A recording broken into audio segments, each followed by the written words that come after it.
only take the first portion out of it tonight. So again, based on my my notes, were probably about a 30-minute lesson. But if we went any further than that, we'd probably be at like an hour-and-a-half lesson. So that's okay. Yeah. So we'll just do the portion of it. So in Genesis 32, we have had the last week. Of course, we talked about Laban coming and the confrontation there, and then the pact speak that they had, and then Laban leaving. Right. 32. It says in verse number 1. And Jacob went on his way, and the angels of God met him. And when Jacob saw them, he said, "This is God's host." And he called the name of that place Mahanaim. Jacob sent messengers before him to Esau his brother unto the land of Seir, the country of Edom. And he commanded them, saying, "Thus shall ye speak unto my lord Esau. Thy servant Jacob saith thus, I have sojourned with Laban, stayed there until now, and I have oxen and asses, flocks, and men servants, and women servants, and I have sent to tell my Lord that I may find grace in thy sight." And the messengers returned to Jacob, saying, "We came to thy brother Esau, and also he cometh to meet thee, and 400 men with him." Then Jacob was greatly afraid and distressed, and he divided the people that was with him, and the flocks, and the herds, and the camels, into 2 bands. Said, "If Esau come to the one company and smite it, then the other company which is left shall escape." Jacob said, "O God of my father Abraham, and God of my father Isaac, the Lord which saidst unto me, Return unto thy country and to thy kindred, and I will deal well with thee. I am not worthy of the least of all the mercies of all the truth which thou hast showed unto thy servant. For with my staff I passed over this Jordan, and now I am become 2 bands. Deliver me, I pray thee, from the hand of my brother, from the hand of Esau, for I fear him, lest he will come and smite me and the mother with the children. Thou saidst to thee good, and make thy seed as the sand of the sea, which cannot for multitude."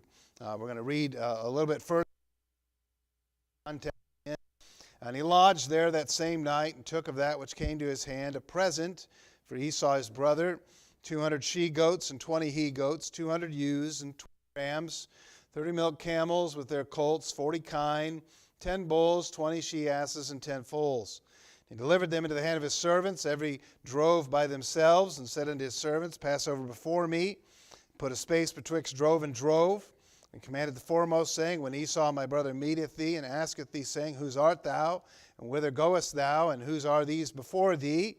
Then thou shalt say, They be thy servant Jacob's. It is a present sent unto my lord Esau, and behold, also he is behind us. And so commanded he the second and the third, and all that followed the drove, saying, On this manner shall ye speak unto Esau when ye find him. And say ye moreover, Behold, thy servant Jacob is behind us. For he said, I will appease him with the present that goeth before me, and afterward I will see his face. Peradventure he will accept of me. So went the present over before him, and himself lodged that night in the company.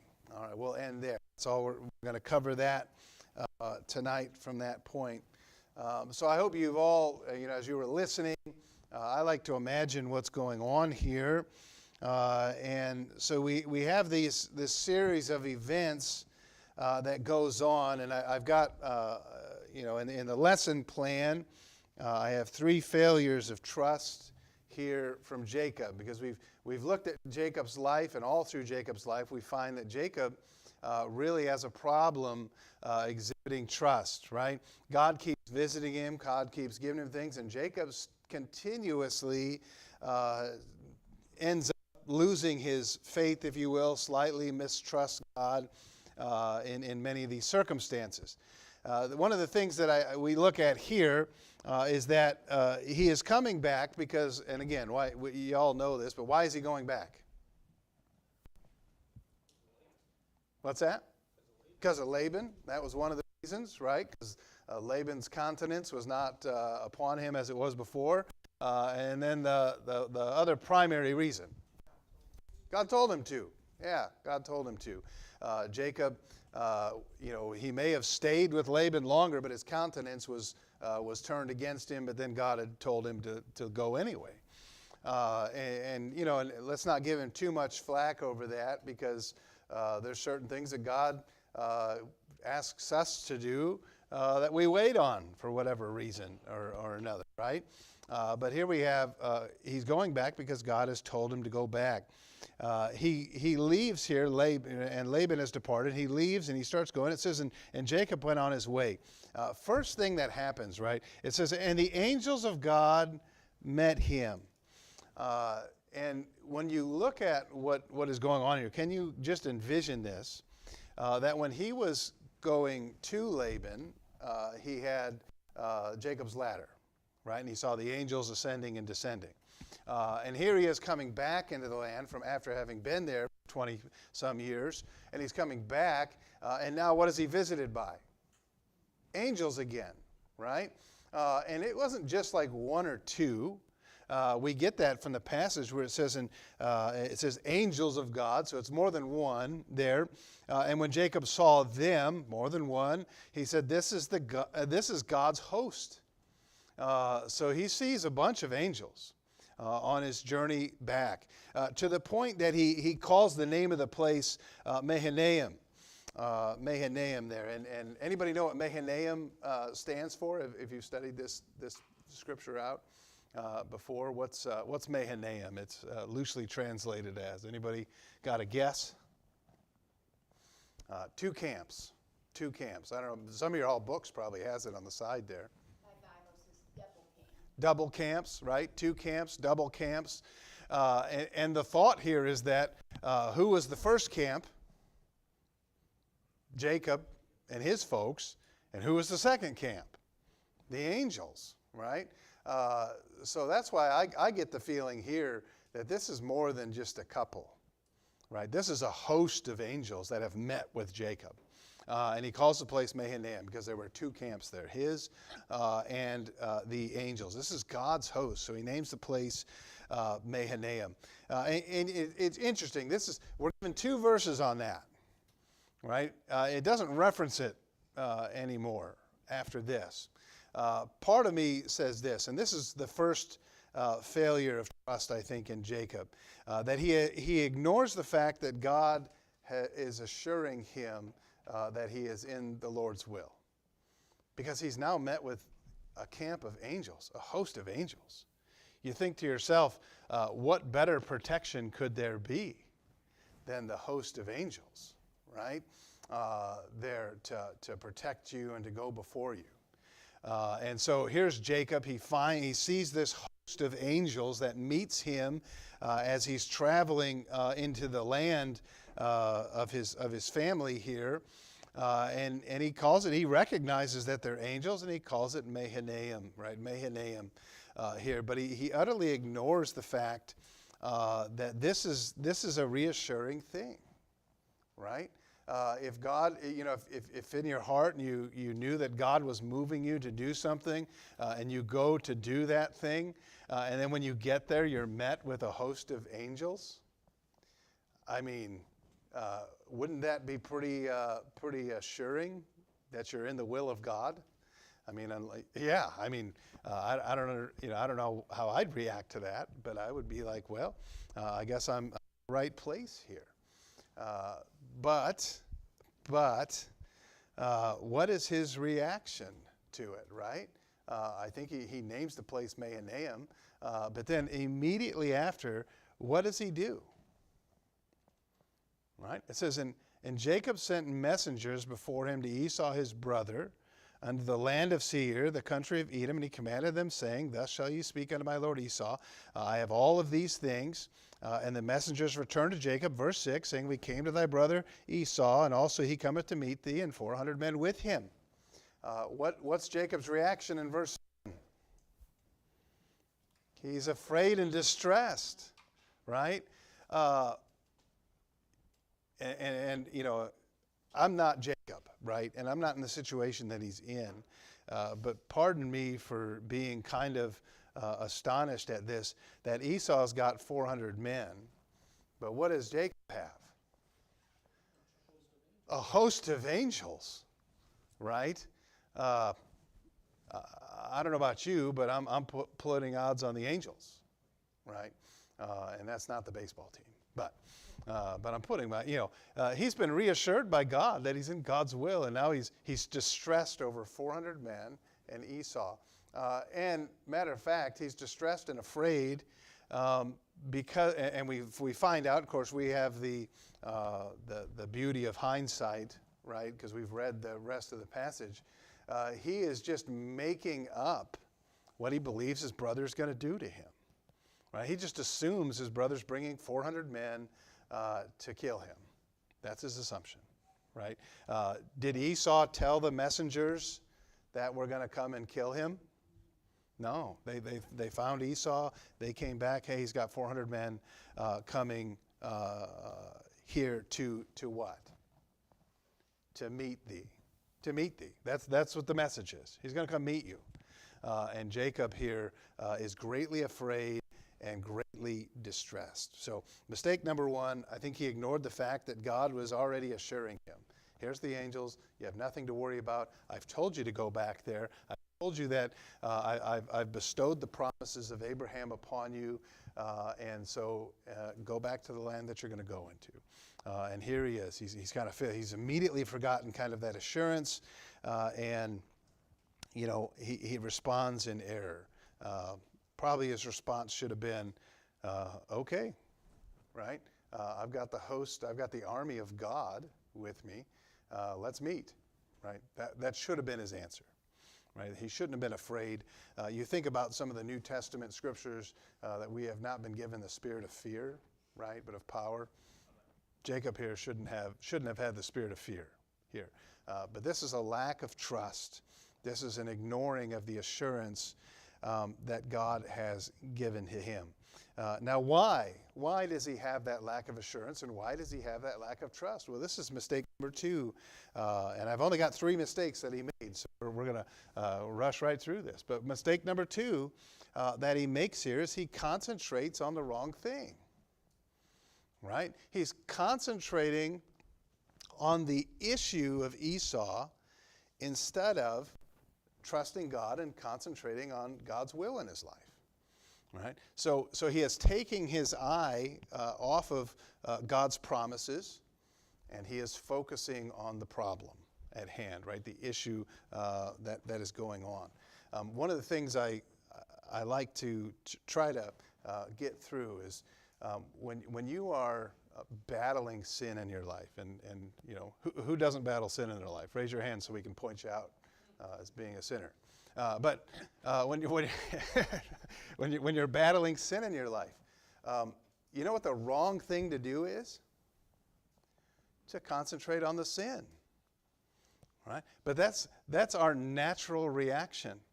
That I have a problem with eating Skittles. Let's say that. I don't have a problem with eating Skittles. I could have probably peanut butter cups would be more along my line than anything else. You give me a bag of peanut butter cups, and you'll owe me another bag tomorrow because they'll be gone. Aldi is terrible about that. Aldi has, Emma, back me up. Aldi has fantastic peanut butter cups. These little anyway, we're way off here. I'm concentrating on my sin here. But the wrong thing to do would be to think about all day on how I'm going to avoid peanut butter cups, right? Because then what's on my mind? Peanut butter cups, right? Now, I want one now. Aldi closes in 45 minutes, but Logan's gone.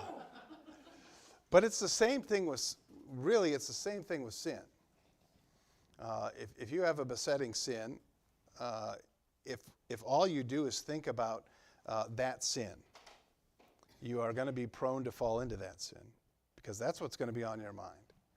What you ought to have on your mind is God and Christ and Him. And not just victory over that sin, but just concentrate on Him and His will and His commandments. And then you kind of feel it's that whole thing about displacing the cup with spiritualness, right? Because if you fill it with spiritualness, then you don't think about the sin. Right? And that's where you have victory over the sin, is by concentrating on God. I think the problem with most 3-step programs, 7-step programs, 9-step programs is that they concentrate on the problem instead of concentrating on the solution. Right, and so you have to remove that thing. Jacob here has this problem that if he had just concentrated on God's promises, that God was going to bring him into the land, was going to give him the land, was going to give him an inheritance, a family, the world was going to be blessed by him, then he wouldn't have had a place to think about Esau's and what Esau was going to do to him. Right, but Jacob here, I think, is consumed. There's no other way to explain it. Because a host of angels has just appeared before him, and yet all he can think about is Esau probably wanting to kill him. Right? So he's focusing on the wrong thing. He's concentrating on the issue here rather than on trusting the promises of God. Right?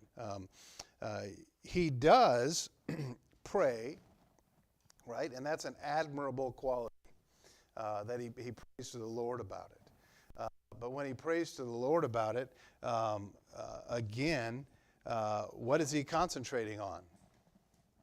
His prayer is fully concentrated, well, I won't say fully, but mostly concentrated on being delivered from the hands of his brother, from Esau, right? Because that's what's on his mind right now. And am I saying that that you're wrong and you're a backslider if you've got something in your life that you're praying specifically about? No, I'm not saying that. But what I am saying is that if you would focus your attention more fully on God, then the problems won't have the preeminence in your life, is what I'm trying to say there. But Jacob, he does pray, O God of my father Abraham, God of my father Isaac, the Lord which says unto me, return unto thy country and to thy kindred, and I will deal well with thee. It's interesting to me that he repeats the promise of God, right? As if he needs to remind God that he promised him this, right? Again, this is a problem. He's focusing on the problem instead of on the promises. I think it's telling. That there is doubt here, that he is mistrusting God. He feels like he has to remind God of what God promised him. Did Jacob have to remind God that, hey, you're the one who said unto me, return unto my country and to my kindred, and you said, I will deal well with thee, right? Did Jacob have to remind God of that? No, right? When God makes a promise, God keeps his promises. It's only our lack of faith that leads us into a situation like this. He says, I am not worthy of the least of all the mercies and of all the truth which thou hast showed unto thy servant. For with my staff I passed over this Jordan, and now I am become 2 bands. Deliver me, I pray thee, from the hand of my brother, from the hand of Esau, for I fear him, lest he will come and smite me, the mother with the children. And thou saidst, I will surely do thee good, and make thy seed as the sand of the sea, which cannot be numbered for multitude. Again, the promise is there. He remembers what God promised him. So why is he so stuck on this? Like as if Esau has a chance against him. Right? So, oh God, remember you said that you'd make my seed as the sand of the sea, which cannot be numbered for multitude. You said I'd have a family here. Lord, keep your promise. That's essentially what he's saying here. And again, it's a concentration on the wrong issue. I feel like, and have you ever done this, where you're praying for something and in your prayer, some of the thoughts that go through your head center you with God, right? Where you're asking for something and you realize in your prayer that God has answered it. I don't know if you've ever been there. I hope you have. But there's been times where I've been praying and suddenly it'll hit me. Like what? Why am I still praying for this? God has answered this prayer. God has given me and promised me what I've needed. And that's why I always say, prayer is more needful. It's not for God's benefit. Prayer is for our benefit, right? And sometimes that in that prayer we'll be given our answer, right? And it's always amazing because God knew the need before I did, even. and before I asked for it. And sometimes in that prayer, God will give me that clarity that, yeah, I knew you had that need, and hey, look, it was provided for, right? And gave it, right? So here we have Jacob. He actually bookmarks his prayer with the promises that answer his prayer, right? God's going to deliver him because of the promises that he has given to him. So number one, he ignored the fact that God was already assuring him. He concentrated on the issue instead of trusting the promises. But he says this prayer. It says, and thou sayest, I will surely do thee good. But then what does he do after he says the prayer? Takes matters into his own hands immediately. There's no waiting for the answer from God. Matter of fact, I think God gave him the answer in the prayer. Jacob missed it. But here he takes matters into his own hands, right? What does he end up doing? Well, he takes out, and I think it's, somebody do the math, 550 animals here, I think. And he separates 550 animals, divides them into all these waves, comes up with this prayer, this fix-it mode prayer, where these waves of animals are going to come upon Esau, and he's gonna what? He's gonna pay him off, right? He's gonna buy him in this instance, and this really plays into the next section, which we are not going to talk about tonight. But we have this where he's going to pay Esau off. That's what he's attempting to do. And he gives them, he says, here's what you're going to do. You're going to tell him that it is a present sent unto my lord Esau. You're going to tell him that Jacob is behind us, right? So you'll have to get through all of us before you get to him, essentially. And what's he say in verse number 20? And say ye moreover, behold, thy servant Jacob is behind us, for he said, I will, what? Appease him with the present that goeth before me, and afterward I will see his face. Peradventure he will accept of me. So Jacob's third thing here, he's trying to arrange things, he's trying to fix things, trying to buy his brother off here. And this is his thought, that he's going to be appeased by the 550 animals that I've sent him, and that he'll accept it, and then maybe he won't kill me, right? Maybe he won't kill me. When we see this, he's got this plan B, so to speak, in the wings here, and can we apply that to our lives? I think we can. So often we have our plan B ready if God fails us. That's the thought, isn't it? Right? When you're developing plan B, well, if God doesn't come through, then I guess I'll just try to appease the situation with as much stuff as I can. Right? I think Jacob here has made another mistake, trying to fix things rather than wait on God. Right? He could have saved a lot of effort here by waiting on God, right? Waiting for the answer from God here, this fix-it mode. And I think we could save a lot of heartache and a lot of, can I use the word gymnastication, if you know what gymnastication is? But, we do a bunch of gymnastics here trying to make up for a perceived lack of God's involvement. Right, and it really is a perceived lack of God's involvement in our lives. So we should be very careful on what we do to try and circumvent God's plan, oftentimes in our lives. So 3 mistakes: he ignored the fact that God was already promised him and was assuring him with a host of angels. He's concentrating on Esau instead of trusting the promises, and he's trying to fix things by himself, right? Arranging to buy his brother off. Now again, was his brother still mad at him? He may have been, yeah, but mad to the point when the same mad anger as when Jacob had left? No. When Jacob meets him in the next section, what does his brother do? Kind of almost slaps him around a little bit, right? Like, what What did you send all these animals for, right?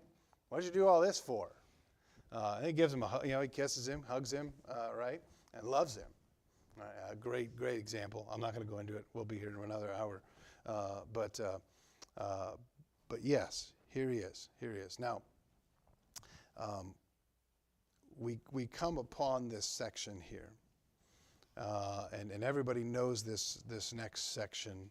But he lodges there, hoping that the animals will assuage his brother's perceived anger, even though it wasn't there.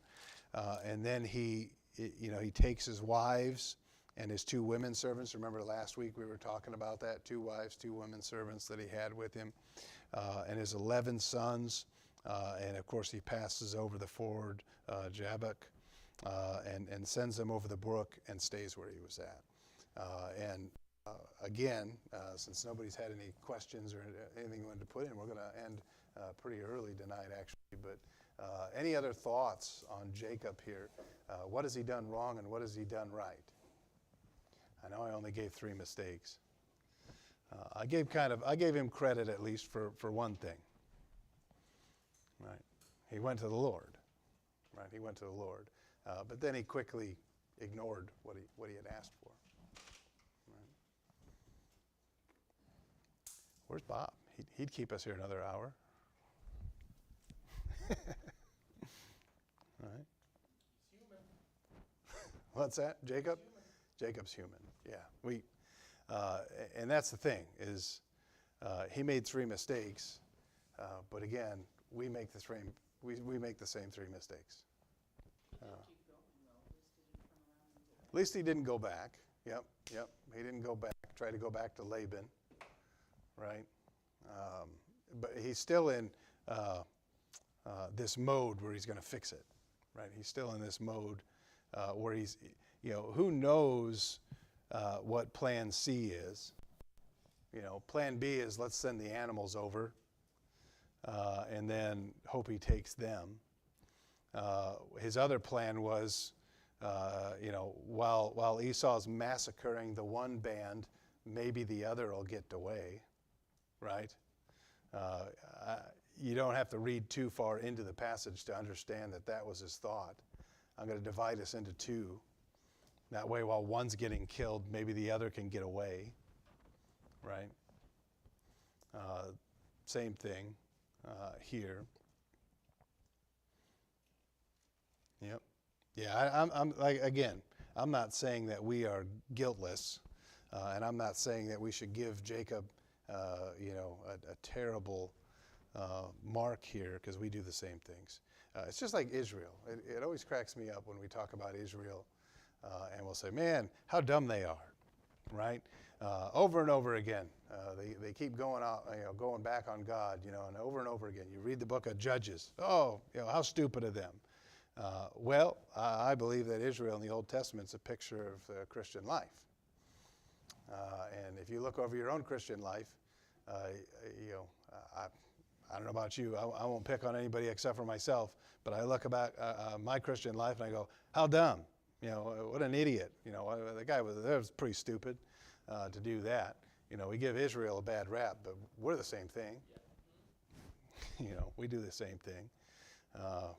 Here, now we need a judge here to help us out.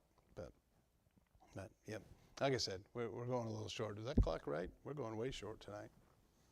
So some of y'all are going to praise the Lord for that. We could pray for 30 minutes. We could pray for 30 minutes. Yeah, absolutely we could. Amen. Pray for Esau to not kill us. Oh, no, maybe not. One thing Jacob did that was worthy. Verse 10 says, I am not worthy of the least of my mercies and all the truth. So Jacob acknowledged that Yeah.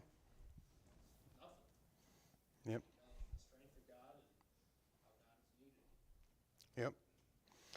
Yeah, and that's, we give him credit for remembering God and praying, and he recognizes that he is not worthy of what God has promised him. I think it's funny, though, in a way, that he kind of answers his prayer of deliverance. Because he talks about the fact that God's mercy is long-suffering and that God has extended his hand to him. I'm not worthy of the least of all the mercies, and of all the what? The truth which thou hast showed unto thy servant. Jacob has been shown truth, and he recognizes God's mercy. And yet here he is still praying to be delivered from something that God has already essentially promised to deliver him from. Again, I think it's very admirable because there are times in my life where God was an afterthought, right? I went into something without prayer and made a mess of it, and then had to pray afterwards because I made a mess of it. And that's something that we could quite honestly fall into very quickly, right? Fall into very quickly. Now Jacob had already decided, if Esau come to the one company and smite at the other company which is left shall escape, right? He had already tried to put his plan into action. And I think, like many things in life, mortality probably brought something into clarity that he needed to go to the Lord. Because he sees the angels, he divides his group up into two pans, separates them, and then has the thought, I'm doing this because if Esau comes and murders one, the other will escape. Oh man, we're in a bad situation. I better pray about it, right? And oftentimes it does take that, unfortunately, to get us to pray to the Lord, right? Get us to pray to the Lord. That's good. Yeah. Anything else? You sure? Oh, you were just patting Mike on the back there. Yeah. Looked like you were going to raise your hand. But all right. Well, we got a couple of things we can do tonight, so we will switch over to prayer requests. Prayer requests.